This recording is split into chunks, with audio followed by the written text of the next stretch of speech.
Good afternoon, and thank you for joining me today at our Emergency Operations Center here in the town of Cheektowaga, as we're going to give you an update on how County of Erie is preparing for the upcoming snowstorm. The statistics from the Weather Service have changed over time with regard to the snowstorm, but we want to let everybody know that we are fully prepared. We are always of the opinion to be over-prepared no matter what comes to our region, so that we can handle it appropriately. I am joined I'm going to start from my right to my left by a number of representatives from county government, and many people that you know very well. All the way to my far right is our Commissioner of Central Police Services, Jim Jansowitz. Thank you for being here, Commissioner. Right to his left, of course, our Commissioner of Emergency Services and Homeland Security. Actually, I should call it the Department of Homeland Security and Emergency Services, our Commissioner Dan Nevers Jr. Thank you for being here, Commissioner. Behind me is the Deputy Commissioner for Emergency Services, Greg Butcher. We've all seen Greg and Dan, of course, at many of our events before. To my immediate left behind me is our Commissioner of the Department of Public Works, Commissioner William Gary Jr. And of course, to my far left is our Deputy Commissioner for Public Works that handles the Highways Division, Charlie Sickler, who unfortunately for county government, unfortunately for his wife, will be retiring in the very, very near future. So this may be the last weather event that he handles on behalf of the people of Erie County. And before we go any further, I just want to thank Charlie for his incredible years of service, his dedication to the people of Erie County. Our county is a better county, a safer county because Charlie Sickler worked here at the Department of Public Works. Charlie, thank you. We are prepared for whatever Mother Nature and Jack Frost may throw at us this weekend. We've been getting updated reports from the National Weather Service indicating a storm was going to be, of course, hitting the entire region. This is not our usual lake effect type storm. It is a general snowfall. The statistics on the number of inches that are going to fall have changed as the Weather Service has refined its forecast. They are predicting at least 8 to 12 inches for our region with a 10% chance of having a 14 inches or greater for Erie County. So we are prepared. That is a storm that we certainly can handle. Our Department of Public Works, they can handle 12 inches of snow. We're very glad that it appears that it's falling in the overnight hours, while snow will start tomorrow afternoon and be light and moderate, we will be seeing heavy snow starting at approximately 10 p.m. in the Erie County region, and it'll fall from 10 p.m. Saturday through the all overnight hours into Sunday. There is an anticipation of lake effect snow as a result of changing winds on a Sunday, but it appears that the vast majority of that snow will actually fall in the northern section, so Niagara County and the areas along Lake Ontario could have a greater chance of snowfall as a result of lake-enhanced snow from the open lakes. But we take nothing for granted. We've dealt with multiple blizzards, and of course Winter Storm Knife in 2014. We dealt with a lot of snow events in the past, and what we know is what could be 1 to 2 inches an hour can change depending on how the winds blow to 3 to 5 inches of snow per hour. So we're taking nothing for granted. We're going to have a full complement out on the roads. I'll let the specific commissioners talk more about their aspects that they're going to have. To my left, you see one of our brand new snow plows. We have 5 brand new trucks and plows that we've been rotating on an annual basis. We have 5 main highway districts, so we're replacing 1 plow per highway district. These do not come cheap, and you cannot go to your local dealership and pick up one on the lot. They're roughly $250,000 a piece. They are specially outfitted. They take time to get here, and these came in 2018. So our Department of Public Works has been changing over their plows, have roughly 30 brand new trucks with plows to handle the snow that we've been able to do over the last few budget cycles to add to our fleet. Behind me you see 4 brand new skidoos, 4 brand new snowmobiles that were purchased by the Department of Homeland Security and Emergency Services. They are for what we know are rescues that are often needed in the wintertime in this region. So we have those. We have, of course, ATVs and other items that we are able to transition for winter use in case there are areas in which we cannot get to because of the snow is too deep or there's too much problems. We found that out in the Winter Storm Knife, that there were areas because it had reached 6 to 7 feet of snow where it was just too deep. Couldn't get to it. So with a snowmobile, we literally had a trudge walking with snowshoes and other old style apparatus to rescue people. So we've got 4 brand new skidoos at the ready to help with regards to winter rescues. We also have ATVs that have special tracks on them so they can pretty much go anywhere, even the areas that a snowmobile can't. We're prepared. We're worried about Sunday. Not the snow on the Sunday, but the wind chill. It is anticipated that the average wind chill in Erie County will be somewhere around minus 15 degrees. I've been in touch with our Department of Social Services that work with homeless agencies. If there are homeless individuals on the streets, they will be removed and taken to a shelter for their own good, because we are afraid of what can sometimes happen, and has happened in the past, which is people freeze to death when they stay out in these very, very cold conditions. So we know it's a holiday weekend. That's actually a good thing for dealing with emergencies. We certainly tell parents, if your kids are restless on Sunday, please don't send them outside, because it's going to be bitter wind chills, minus 15 to minus 20. Frostbite can occur in a very short period of time. So we ask that parents be careful and ensure what their kids are doing. People, if you're going to go out this weekend and try to have a good time outside, you better be careful, because the wind chills are going to be the type that can cause frostbite. And you don't realize it until sometimes it's too late. So you've actually had the first elements of frostbite take hold. So be careful when you're out this weekend. There's a lot that's going on. Our friends from the Buffalo Fire Department, who I just saw, reminded everybody to make sure you get out. And if you have a fire plug, if there's I can't think of the word. Fire hydrant. Couldn't think of the word. If there's a fire hydrant in your front yard, please shovel it. Firefighters, the worst thing that they ever deal with, especially if snowplows come and they cover them, is if they have to report and respond to a fire, and they get there and they know there's a fire hydrant there, but they've got to spend 3 to 5 minutes uncovering it because of the snow. Please help our fire departments across the region by going out there previously and clearing the snow off your fire hydrant. With that, I'm going to turn it over to our Commissioner of Emergency Services, Dan Neverett, to talk a little bit about what they're doing to prepare for the snow and what we've been preparing for every snow season. Commissioner. So what you see behind me is the immediate family, the county family, but I often get asked, well, what are you doing? We don't wait until there's snow in the forecast. We are planning all year long, and we're planning with our external partners as well. So we've had conference calls with state officials, federal officials, also with our local partners, just so everybody's on the same page. So it's an ongoing process, and we're just as likely to be talking about lake effect snow in July as we are right now in January.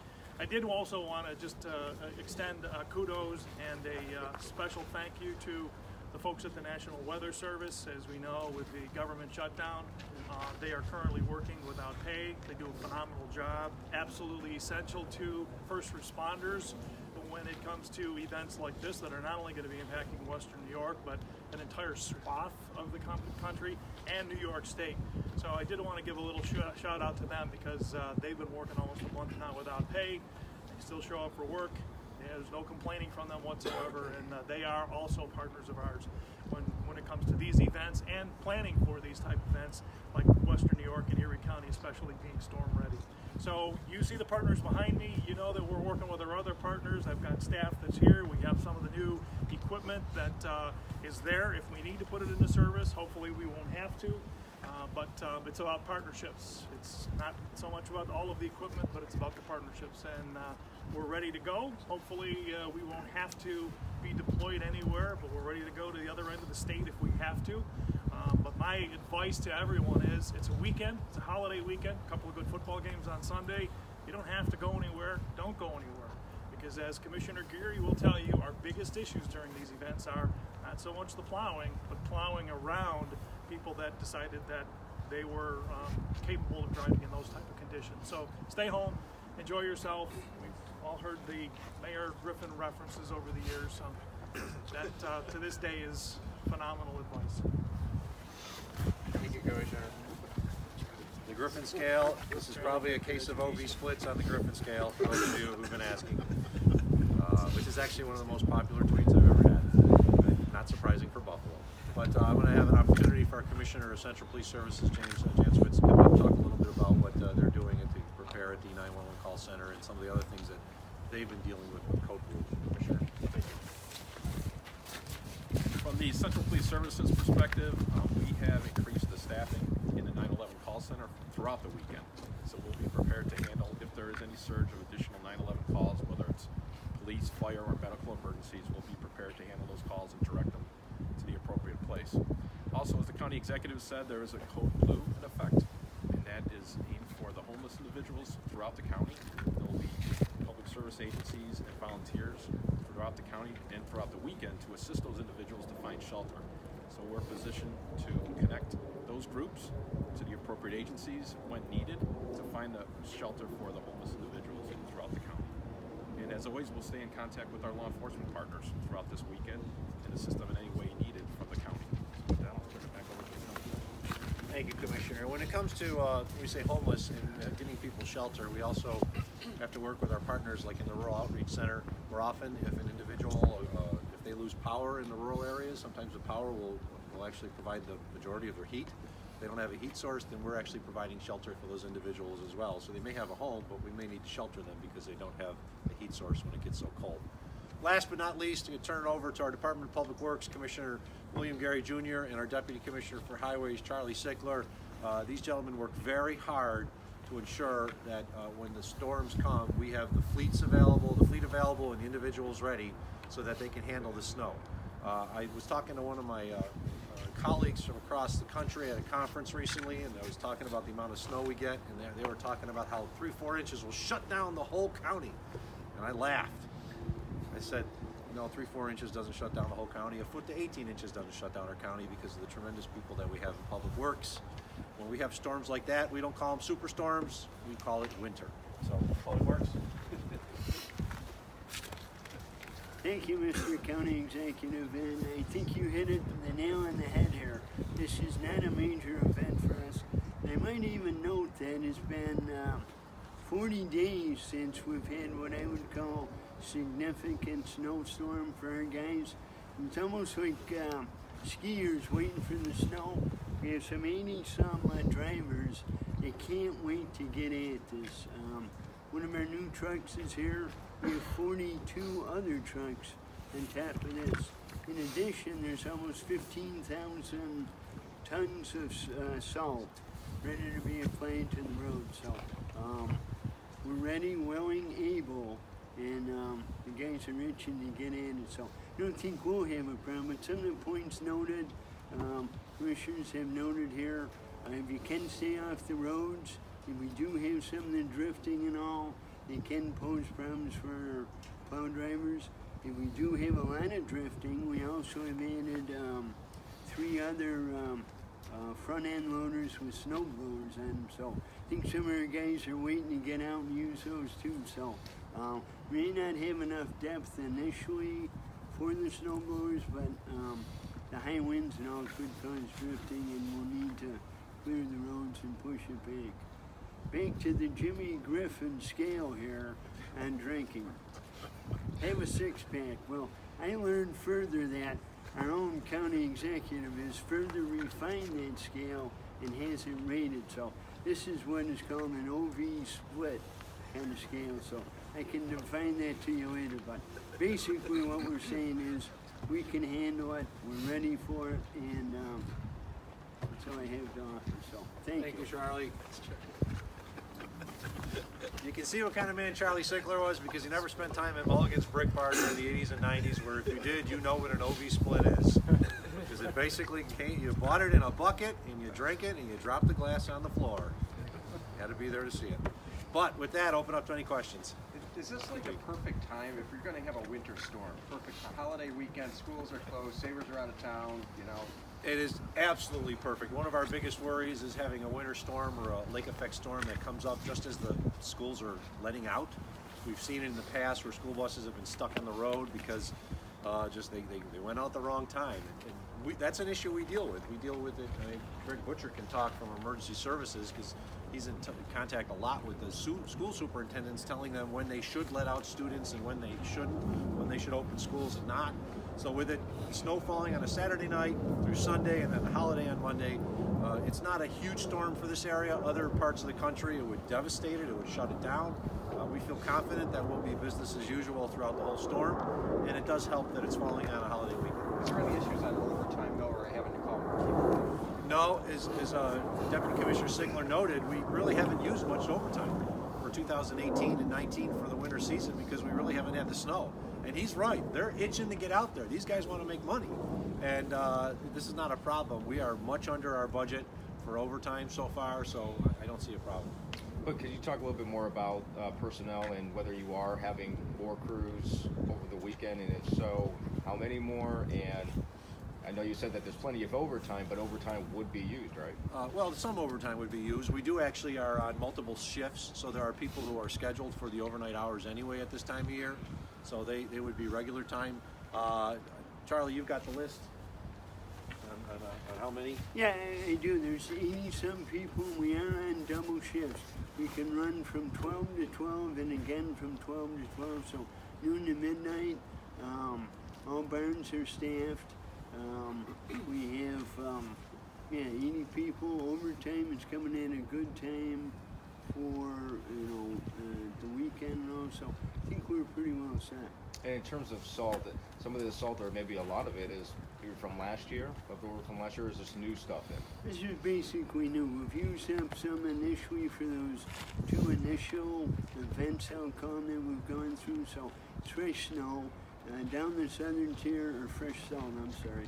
Down the southern tier we mix sand and grit with it, so it's a blended mixture, but it's all fresh, ready, and stacked. Okay. Mark, one of the things the governor noted that was a concern that widespread storms, so they can't obviously bring them here to Western New York as at the state level, but is that a concern for some of the state roads that are in the county? Well, many of the state roads we actually plow. Of course, DOT handles the vast majority of the big state roads like Route 5, 219, 400, but some of the smaller ones like 240 and the like, those are state roads, but they're technically owned by the county and we plow them.